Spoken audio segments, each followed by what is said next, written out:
नमः संस्कृताय। साथियों, स्वागत है आप सबों का सरल संस्कृत। आज हम सब महाभारत अंतर्गत कुछ कथा को सुनेंगे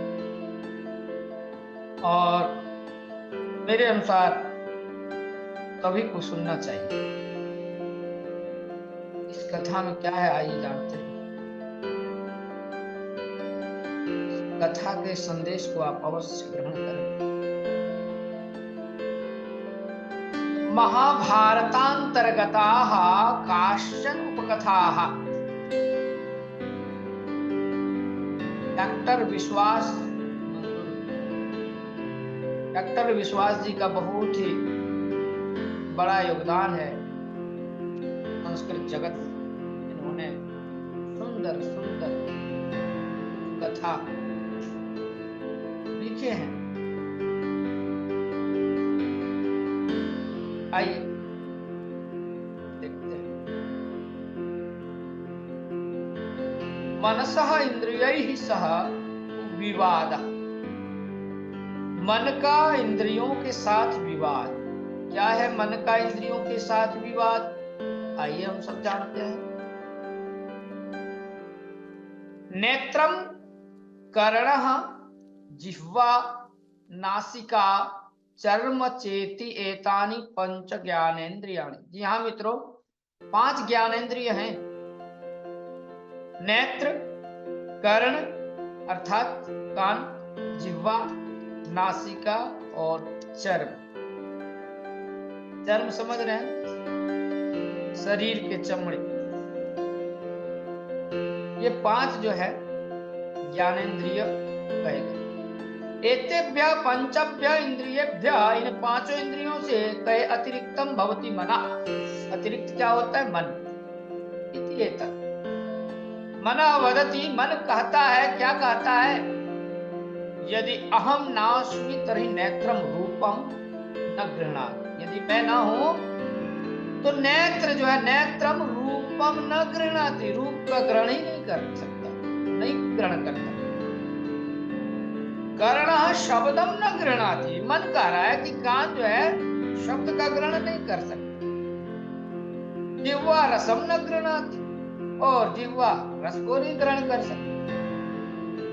भाव लीजिएगा, भाव समझिएगा। गृह्णाति आदि इन क्रियापदों का बोल रहा है मन कि मत रीते नासिका गंधम अभिज्ञातुम न शक्नोति। मेरे बिना नाक जो है वह गंध को ग्रहण नहीं कर सकता, गंध को समझ नहीं सकता मेरे बिना। कौन? नासिका। ये कौन कहता है? मन। और मन कह रहा है चर्म स्पर्शम अनुभवितुम न शक्नो। और ये जो चमड़े हैं ये भी स्पर्शता को जो है अनुभव नहीं कर सकता, उसको समझ ही नहीं सकता। अनुभवितुम न शक्नो। मया बिना इंद्रियाणि शून्यानि गृहाणि एव अशोभनानि भवन्ति। मन कहता है मेरे बिना ये जो इंद्रिय है, 5 ज्ञानेन्द्रिय, करे शून्यानि। और कैसे? करे गृहाणि, वो घर की तरह, अशोभनानि भवन्ति। घर में व्यक्ति न रहे तो उस घर की शोभा कैसी हो? ऐसी। शांत ज्वाला अग्नयः इव तानि न शोभन्ति। जैसे शांत ज्वाला अग्नि के बिना, अग्नि अग्नय इव, अग्नि के सदृश नहीं शोभते। सर्वेपि जंतव, सारे जंतु, इंद्रियैः विषयान् ग्रहीतुं यत्नं कुर्वन्ति चेदपि मद बिना, मेरे बिना कर रहे हैं। सर्वेपि जंतव, सारे प्राणी इंद्रियों के द्वारा विषयान् ग्रहीतुं, विषयों को ग्रहण करने के लिए प्रयास करते हैं। यत्नं कुर्वन्ति चेदपि, यदि प्रयास करते हैं तो भी मेरे बिना, मत बिना तत्र सफला न भवन्ति। ये मन कह रहा है कि मेरे बिना सफल नहीं होता है। वो इंद्रियों के द्वारा भले विषयों को ग्रहण करने का प्रयास करता है प्राणी, किंतु मन कह रहा है कि मेरे बिना वो सफल नहीं होता। वे मेरे बिना सफल नहीं होते। अतः इसलिए भवद्भ्यः अपि अहम श्रेष्ठ, इसलिए आप सबों से मैं श्रेष्ठ हूं। यह कौन कह रहा है? यह मन कह रहा है मित्र, मन। मनसः वचनानि श्रुत्वा, मन के वचन को सुन करके, इंद्रियाणि अवदन, जो इंद्रिया है जो, वो इंद्रियाणि अवदन, क्या बोले? यदि अस्मान बिना अपि भवान, यदि मेरे बिना आप स्वयमेव विषयान ग्रहीतुम अनुभवितुम वा प्रभवेत, यदि आप मेरे बिना विषयों को ग्रहण कर सकते हैं, अनुभव कर सकते हैं, तरी भवता यथोक्तम तत्सत्यम स्यात्। ये बात सभी इंद्रियों के द्वारा कही गई। यदि आप मेरे बिना अन्य विषयों को ग्रहण कर सकते हैं, सभी विषयों को स्वयमेव, तो आपका कहना सत्य है। परंतु तथा नास्ति, यदा वयं प्रलीनाः भवेम तदा अपि यदि भवान् प्राणान् धारयितुं भोगान् अनुभवितुं च समर्थः भवेत् तर्हि भवतः कथनम्। इंद्रियों की बातों को सुने, क्या कह रहे हैं कि परंतु तथा नास्ति, वैसा नहीं है।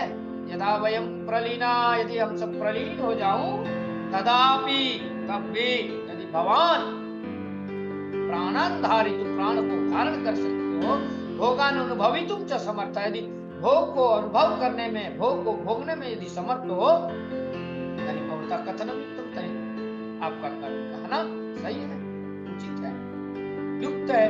अथवा यदा वयं सर्वे लीना भवेम, सारी इंद्रियां यदि लीन हो जाते विषयेषु तिष्ठेम, और यदि विषयों में रह जाऊं, तदा भवान, यदि तब यदि आप संकल्प भी करते हैं, तो संकल्प मात्रेण भोगानाम अनुभवम कर्तुम शक्नुयात्, तो भोगों का आप अनुभव कर सकते हैं। भोगानाम अनुभवम कर्तुम शक्नुयात्। आगे, तरी भवता वचनम सत्यम भवेत्, तब आपका वचन भी सत्य हो जाए।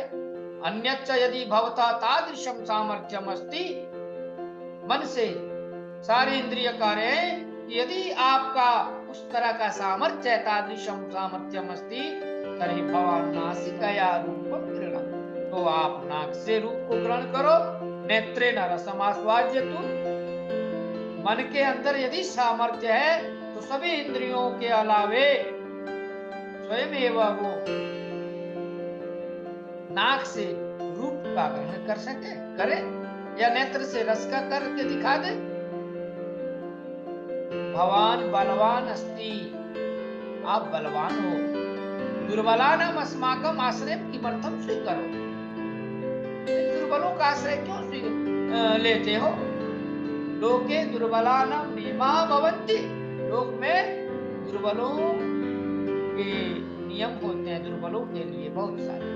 बलवताम तु केपि नियमा न भवन्ति, बलवानों के लिए तो कोई नियम ही नहीं। वस्तुतः यथा गुरुणा बोधितं वेदार्थम शिष्यः अवगच्छति, वस्तुतः जैसे गुरु के द्वारा समझाया हुआ वेदार्थ शिष्य समझता है, अवगच्छति, तथा अस्माभिः दर्शितान विषयान भवान परिगृह्णात्, उसी प्रकार हम सभी इंद्रियों के द्वारा दिखाया हुआ विषय को, दिखाए गए विषयों को आप ग्रहण करते हुए, परिगृह्णाति मनोविरहिता ये जंतवा भवन्ति तेपि इंद्रियाणाम, करे मनोविरहिता, जो प्राणी होते हैं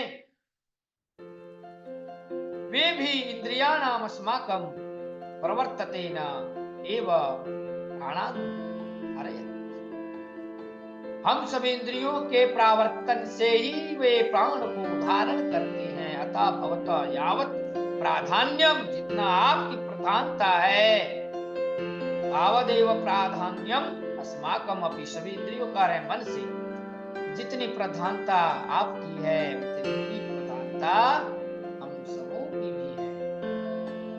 अस्माकम अपि अस्ति मनसा इंद्रियाणाम आशयः, तब मनसा अर्थात मन के द्वारा इंद्रियों का जो आशय था, कहना था, वह अंगीकार किए, स्वीकार किए। मनसा इंद्रियाणाम आशयः, कलह समाप्ति तत्, कलह जो है समाप्ति की ओर।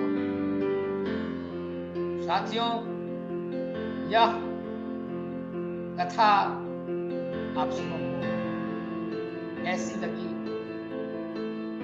आप अवश्य कमेंट्स करके बताएंगे। मन का इंद्रियों के साथ जो विवाद था और इस विवाद के माध्यम से क्या कहना चाह रहे हैं कवि लेखक, आप अवश्य उसे धारण करें। मित्रों, आज के लिए इतना ही। जय तु संस्कृतम, जय तु भारतम, नमो नमः।